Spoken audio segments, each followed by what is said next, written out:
So ಹೆಂಡತಿ ಜೊತೆ ಇರೋದಕ್ಕಿಂತ ಜೈಲಲ್ಲಿ ಸೂಪರ್ ಆಗಿದೆ ಸರ್. ಸೂಪರ್ ಅಲ್ಲ, ಮನೇಲೂ ನಮ್ಮ ಅಪ್ಪ ಅಮ್ಮನೂ ಆ ಲೆವೆಲ್ ನೋಡ್ಕೊಂಡಿರ್ಲಿಲ್ಲ ಸರ್. ಸೊ ಜೈಲೇ better, the best sir. So ಹೊರಗಡೆ ಇರಕ್ಕೆ ಇಷ್ಟ ಬೀಳುತ್ತೋ ಒಳಗಡೆ ಹೋಗಕ್ಕೆ ಇಷ್ಟ ಬೀಳುತ್ತೋ ಸರ್? ಆಚೆ ನೆಮ್ಮದಿ ಇಲ್ಲ ಸರ್, ಒಳಗಿರಕ್ಕೆ ಇಷ್ಟಪಡ್ತೀನಿ. ನೀವೇನಾರ ಇಶ್ಯೂ ಮಾಡಿ ಒಳಗೆ ಕಳ್ಸಂಗಿದ್ರೆ ಕಳ್ಸಿ ಸರ್. ನೀವು ಮಾತಾಡ್ತಾ ಇದ್ದೀರಿ, ನೀವೇ ನಾನೇ ಹೇಳ್ತಾ ಇದೀನಿ, ಏನೋ ನಂದು ಮಾಡಿ ಕಳ್ಸಂಗಿದ್ರೆ ಮಿಸ್ಸಸ್ ಇಂದ ಥ್ರೂ ಅವ್ಳು ತಿರ್ಗಾ ಕಳ್ಸಿದ್ರು ನೆಮ್ಮದಿಯಾಗಿ ಟೆನ್ಷನ್ ಫ್ರೀ ಆಗಿರ್ಬೋದು ಸರ್. ಒಳಗಡೆ ಟೆನ್ಷನ್ ಫ್ರೀ. ಸೊ ಈಗ ನೀವು ಬೇಲಲ್ಲಿದ್ದೀರಿ?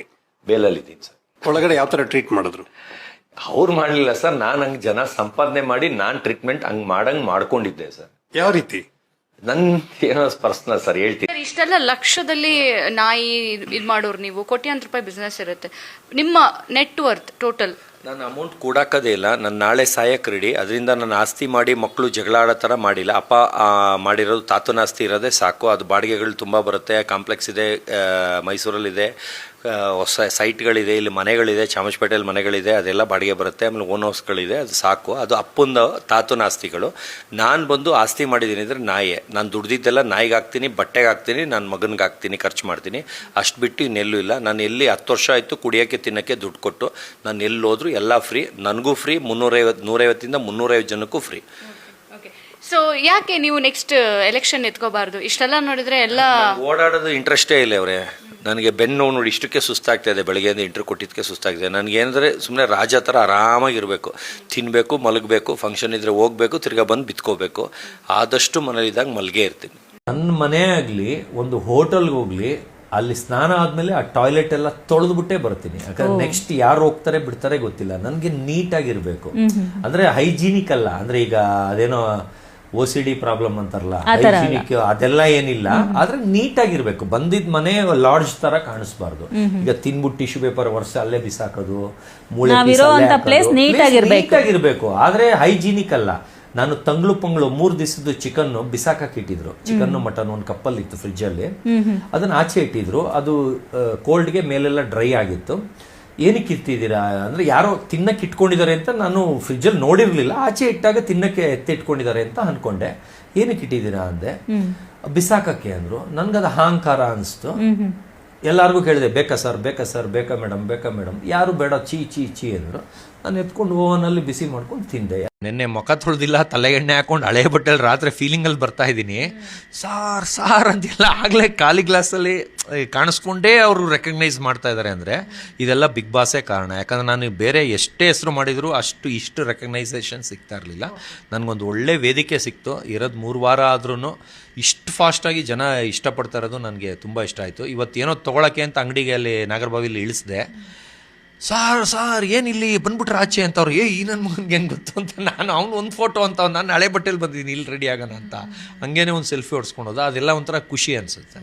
ಇವತ್ತೇ ಇಲ್ಲಿಗೆ ಸ್ಟೇಜ್ ಮೇಲೆ ಹಾಕಿದ್ರಲ್ಲ sir first day maroon colour blazer, ಅದೆಷ್ಟು ಸರ್? ಅದು 2,80,000. ಎಲ್ಲಾರು ನಕ್ಕಿದ್ರು, ಒಳಗಿರೋರು ನಕ್ಕಿದ್ರು. ಇವಾಗ ಬಂದಿದ್ ಮೀಡಿಯಾಗೆಲ್ಲ ಅದನ್ನ ಕೈ ಕೊಟ್ಬಿಟ್ಟು ಅದು ಲೇಡೀಸ್ಗೆ ಕೊಡ್ತಾ ಇದ್ದೀನಿ. ಯಾಕಂದ್ರೆ ಲೇಡೀಸೇ ಬ್ಲೌಸ್ ವರ್ಕ್ ಅದು ಕ್ವಾಲಿಟಿ ಡಿಫರೆನ್ಸ್ ಗೊತ್ತಾಗೋದು. ನಾವೊಂದ್ಸಲ ನೋಡ್ಬೋದಾ ಸರ್? ನೋಡಿ ಮೇಡಮ್, ಸರ್ ಕೊಡಿ ಒಂದು ನಿಮಿಷ. ಆ ವರ್ತ್ ನೀವು ತೋರಿಸ್ಕೊಂಡು ನಿಮ್ ಬಾಯಿಂದ ಮನಸ್ಸಿಂದ ಹೇಳಿ, ನೀವು ಸುದೀಪ್ ಸರ್ ಜೊತೆ ಸ್ಟೇಜ್ ಕಾಣ್ತಾ ಇದೆಯಾ ಅಂತ. ಆ ರಿಚ್ನೆಸ್ ಸ್ಟೇಜ್ ಮೇಲೆ ಹಾಕಿದಂತ ಬ್ಲೇಸರ್ ಇದು. ಹೌದು ಇವ್ರೆ, 2.5 ಲಕ್ಷದ ಬ್ಲೇಸರ್. ಇದನ್ನ ಹಿಂದಿನ ದಿವಸ ನನ್ನ ಫ್ರೆಂಡ್ಸ್ ಗೆಲ್ಲ ಕರೆದು ಸೀ ಫುಡ್ ತಿನ್ಸಿ ಪಾರ್ಟಿ ಮಾಡಿ ಇದನ್ನ ಲಾಂಚ್ ಮಾಡಿದೀನಿ. ಈ ಬ್ಲೇಸರ್ ಹಾಕೋಬೇಕು ಅಂತ. ಈಗ ನೀವು ಮುಟ್ಟಿದ್ರೆ ಈಗ ಲೇಡೀಸ್ ಈ ತರ ಎಷ್ಟೋ ವರ್ಕ್ ಇರುತ್ತೆ, ಅದಕ್ಕೂ ಇದಕ್ಕೂ ಅಜಗಜಾಂತರ ಕ್ವಾಲಿಟಿ ಇದೆಯಾ ಅನ್ನೋದು ನಿಮ್ ಬಾಯಿಂದ ರಿಯಲ್ ಆಗಿ ಹೇಳಿ. ವರ್ಕ್ ತುಂಬಾ ಕಾಸ್ಟ್ಲಿ ಇದೆ. ನಾನು ನೋಡಿದಂಗೆ ಇದರಲ್ಲಿ ಗೋಲ್ಡ್ ಬಳಸಿದ್ದಾರೆ ಸರ್. ಅದ್ ಗೊತ್ತಿಲ್ಲ. ಒಟ್ನಲ್ಲಿ ಫಿನಿಶಿಂಗ್ ಆಗ್ಲಿ ಇದಾಗ್ಲಿ ಆ ರಿಚ್ನೆಸ್ ಅಷ್ಟು ವರ್ತ್ ತರ ಕೆಲಸ ಇದೆಯಾ?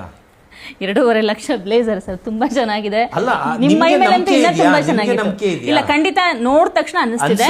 ಹೌದು, ಎಸ್ ಸರ್. ಈಗ ಒಂದು ವೇಳೆ ನೀವು ಬಿಗ್ ಬಾಸ್ ಕಪ್ ಗೆದ್ರಿ ಅಂದ್ರೆ ಈ ಸಲದ್ದು ಒಂದಿಷ್ಟು ಅಮೌಂಟ್ ಅಂತ ಬರುತ್ತೆ, ಅದನ್ನ ಏನ್ ಮಾಡ್ಬೇಕು? ನಾನು ದುಡ್ಡಿಗೆ ಆಸೆ ಬಿತ್ಕೊಂಡು ಹೋಗೇ ಇಲ್ಲ. ಆಮೇಲೆ ಗೆದ್ದಿ ದುಡ್ಡನ್ನ ತರಬೇಕು ಅಂತಾನು ಹೋಗ್ತಾ ಇಲ್ಲ. ನಾನು ಬರೀ ಹೆಸರು ಮಾಡಬೇಕು ಅಂತ. ನನಗೆ ದುಡ್ಡು ಇಂಟ್ರೆಸ್ಟೇ ಇಲ್ಲ. ನಾನು ಯಾವ ಆಸ್ತಿನೂ ಮಾಡಿಲ್ಲ, ಏನೂ ಇಲ್ಲ. ಆದರೆ ನಾನು ಒಂದು ಫಂಕ್ಷನ್ ಅಲ್ಲಿ ನಂದು ಹೈದರ್ನ ಬ್ರ್ಯಾಂಡ್ ಅಂಬಾಸಡರ್ ಆಗಿ 1 ಕೋಟಿ ನನಗೆ ಚೆಕ್ ಕೊಟ್ಟರು. ಅದನ್ನ ಪಾವ್ ಫೌಂಡೇಶನ್ ಅನ್ನೋದಕ್ಕೆ 1 ಕೋಟಿನೂ ಅವ್ರಿಗೆ ವಾಪಸ್ ಕೊಟ್ಟಿದ್ದೀನಿ. 1 ರೂಪಾಯಿ ತಗೊಳ್ಳದೆ. ನನಗೆ ದುಡ್ಡಾಸೆ ಇಲ್ಲ, ಹೆಸರು ಮಾಡಬೇಕು, ನಾನು ಉಳಿಸ್ಕೋಬೇಕು, ಅದು ನನ್ನ ಕ್ಯಾರೆಕ್ಟರ್. ಇಲ್ಲ ಸರ್ ನನ್ ಬಟ್ಟೆಲೆ ಒಂದ್ ಕಸ ಲೆಟ್ರಿನ್ ತೊಳಿತಾ ಇದ್ರು ಅದು ಲಕ್ಷಾಂತರ ರೂಪಾಯಿ ಬಟ್ಟೆ ಹಾಕೊಂಡೇ ತೊಳಿತೀವಿ ಸರ್, ಅದರಿಂದ ಏನಾದ್ರು ನಿಮ್ಗೆ ತೊಂದ್ರೆನಾ ಅಂತ ಕೇಳಿದೆ.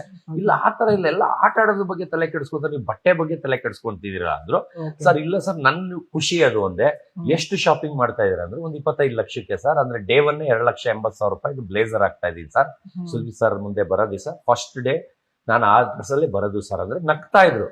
ಏನು ಮೆಂಟ್ಲ ಇವನು ಬರೀ ಬಟ್ಟೆಗೆ ಈ ಲೆವೆಲ್ ಖರ್ಚು ಮಾಡ್ತಾವ್ರಲ್ಲ, ಅಲ್ಲಿ ಬರೋದೇ 50 ಲಕ್ಷ ಅಂದ್ರೆ ನಾನ್ ದುಡ್ಡು ಕೇಳದ್ನ ಸರ್ ನಿಮ್ಗೆ ಅಂತೀನಿ. ಅಂದ್ರೆ ನನ್ನ ದುಡ್ಡುಗೋಸ್ಕರ ಬರ್ತಾ ಇದ್ದೀನ ಸರ್, ನೀವು ಕೊಡದೇ ಇದ್ರು ಪರವಾಗಿಲ್ಲ ಸರ್, ನಾನ್ ನಿಮ್ದ ದುಡ್ಡೇ ಕೇಳಲ್ಲ, ಕೊಡದೇ ಇದ್ರು ಪರವಾಗಿಲ್ಲ, ನಾನ್ ದುಡ್ಡುಗೋಸ್ಕರ ಬರ್ತಿಲ್ಲ, ನನ್ನ ಆಸೆ ಅದು. ಬಿಗ್ ಬಾಸ್ ಬರೋದು ನನ್ನ ಆಸೆ. ನಂದು ಈ ತರ ಒಂದು ದೊಡ್ಡ ಶೋ 27ನೇ ತಾರೀಕು, ಇವ್ರು 28ನೇ ತಾರೀಕು ಲಾಂಚ್ ಆಗಿದ್ದು, ಅಂದ್ರೆ 27ನೇ ತಾರೀಕು ಶೂಟ್ ಆಗಿದ್ದು. 27 ನಾನು ಆಂಧ್ರಾಗ ಹೋಗಿದ್ರೆ 65 ಲಕ್ಷ ಬಿಟ್ಟು ಬಂದೆ, ಇಲ್ಲಿ ಬರ್ತಾ ಇದ್ರೆ 50 ಲಕ್ಷ. ಅಂದ್ರೆ ಗೆದ್ದಿದ್ರೆ 65 ಲಕ್ಷ ಅಂದ್ರೆ 15 ಲಕ್ಷ ಜಾಸ್ತಿ. ಆ ಅಮೌಂಟ್ ನ ಬಿಟ್ಟು ಬಂದಿದ್ದೀನಿ ಅಂದ್ರೆ ಬಿಗ್ ಬಾಸ್ ನನಗೆ ಎಷ್ಟು ಮುಖ್ಯ ಅಂತ. ಯಾಕಂದ್ರೆ ಅದು ಒಂದ್ ದಿವಸದ ಊಟ, ಇದು ನನಗೆ ಡೈಲಿ ಊಟ. ಬಿಗ್ ಬಾಸ್ ಬಂದು ನನಗೆ ಡೈಲಿ ಊಟ. ನಾನು ಯಾರನ್ನೂ ಮದುವೆ ಆಗಲ್ಲ ಸರ್, ನನಗೆ ದೊಡ್ಡ ದೊಡ್ಡ ಹೀರೋಯಿನ್ಗಳೇ ಪ್ರಪೋಸ್ ಮಾಡಿದ್ದಾರೆ, ಬಿಗ್ ಬಾಸ್ ಅಲ್ಲೂ ಹೆಸರು ಹೇಳಲ್ಲ ಅವರು ಪ್ರಪೋಸ್ ಮಾಡಿದ್ದಾರೆ. ಎಷ್ಟು ಪ್ರಪೋಸಲ್ ಬಂದಿದೆ ಸರ್? ಎಷ್ಟು ಲೆಕ್ಕ ಇಲ್ಲ ಸರ್. ಕಾಲೇಜ್ ಲೈಫ್ ಇಂದ 2,000 ಜನ ಪ್ರಪೋಸ್ ಮಾಡಿದ್ದಾರೆ. ಈ ಫಿಗರ್ ಎಲ್ಲೋ ನೋಡ್ದಂಗೈತಲ್ಲ, ನಂಗೂ ಹಂಗೆ ಅನ್ನಿಸ್ತಾ ಐತೆ. ಏನ್ ಹೇಳ್ತೀಯ? ನನಗೊಪ್ಗೆ ರೀ, ನಿನ್ಗೊಪ್ಗೆನಾ?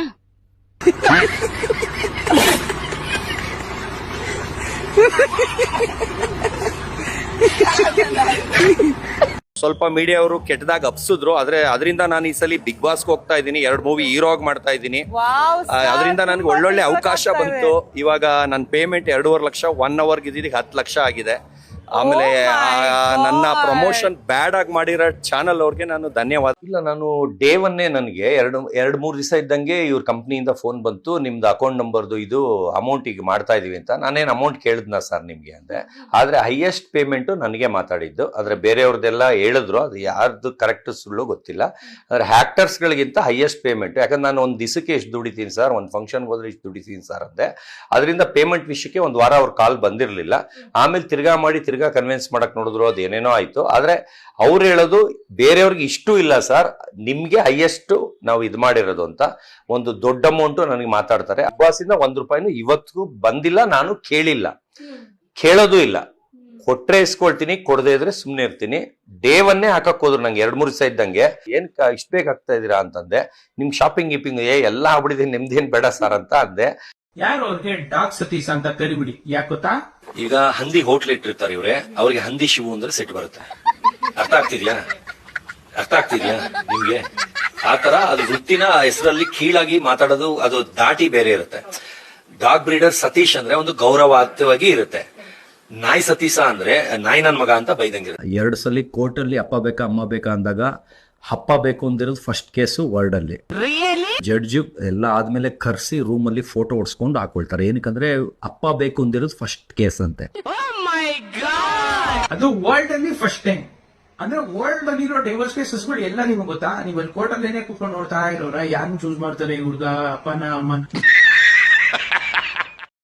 ಆಮೇಲೆ ಇನ್ನೊಂದು ಹೇಳಕ್ ಇಷ್ಟಪಡ್ತೀನಿ, ಮೊನ್ನೆ ತಾನೇ ಇಡಿ ರೈಡ್ ಆಯ್ತು, 50 ಕೋಟಿ ಇಡಿ ರೈಡ್ ಆಯ್ತು, 100 ಕೋಟಿದ್ ಮಾಡ್ತಾ ಇದೆಯಾ ಅಂತ. ನಾನು ದೊಡ್ಡ ಆಫೀಸರ್ಸ್ನೇ ಕರೆದಿದ್ದೀನಿ, CMನೇ ಕರೆದಿದ್ದೀನಿ. ನನ್ನ ಮೇಲೆ ಯಾರು ಕೇಸ್ ಹಾಕ್ತೀರಾ, ಎಗನೆಸ್ಟ್ ಆಗ್ತೀರಾ, ದಯವಿಟ್ಟು ಹಾಕಿ, ಅದೇನು ತಡಿತೀರಾ ತಡೀರಿ.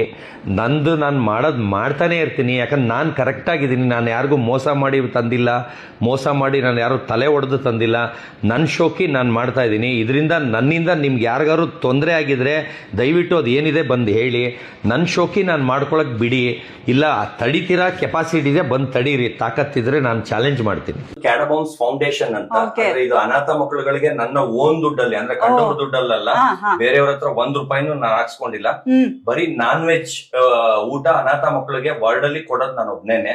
ಯಾಕಂದ್ರೆ ನಾನು 3 ಹೊತ್ತು ನಾನ್ ವೆಜ್ ತಿಂತೀನಿ, ಇಷ್ಟ. ಅದಕ್ಕೆ ಅವ್ರು ಅದೇ ತರ ಇರ್ಲಿ ಅಂತ. ಯಾಕಂದ್ರೆ ಎಲ್ಲಾರು ಬರೀ ವೆಜ್ ಕೊಡ್ತಾರೆ, ಎಲ್ಲ ಮಿಕ್ಕಿದ್ದು ತಗೊಂಡೋಗಿ ಕೊಡ್ತಾರೆ, ಹಳೆ ಬಟ್ಟೆ ಕೊಡ್ತಾರೆ.